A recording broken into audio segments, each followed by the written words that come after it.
all the resources of this country, everything, the water, the oceans, the mountains, the rivers, the lakes, every single natural resource in this country was given to the British for their management other than privately owned property. Now that's important because the treaty only guaranteed to Maori and everybody else living in New Zealand the ownership and protection of their private property. So what does Article 2 of the treaty actually say? Well, here it is. The Queen confirms and guarantees to the chiefs and the tribes and to all the people of New Zealand the possession of their lands, dwellings and all their property. What did that mean? It meant that Maori were only going to be guaranteed the ownership of their property, that is their past sites, the land on which those past sites sat, the houses on those past sites and any chattels they had, basically house and contents. And it meant that any fishing areas that they had around the coast, and Maori did have little fishing areas and they divided up the coast into little areas where they would fish and and they marked them off with wooden stakes to say this is my fish, this is my beach, or this is my fishing area. And so that is all the British were guaranteeing and wanting to, or promising to protect. And when in 1840 Maori ceded sovereignty, the first job that the British had to do was find out where the boundaries were which each tribe had for their land, their forests and their fisheries and everything else, and then actually put a title on that land, because the British introduced the British system of titles to this country, where a piece of land would be surveyed, a title would be issued, and then it would be registered with the titles office. We have LINZ, Land Information New Zealand, which is exactly the same thing right now in this country. That is all they were promised. Now, this gets really interesting. So there's absolutely nothing in the treaty about the government having to honour some sort of Te Mana o Te Wai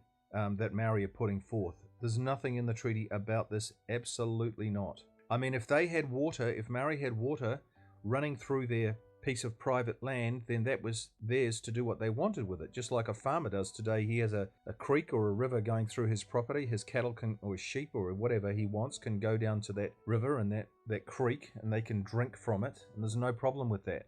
Absolutely no problem. That is all the British were promising to Maori in the treaty and everybody else. It's the same today. If a farmer has a creek or a river or a pond or something going through his on his property, he can do whatever he wants with it within the bounds and the laws of the local council. But it has nothing to do with Maori at all.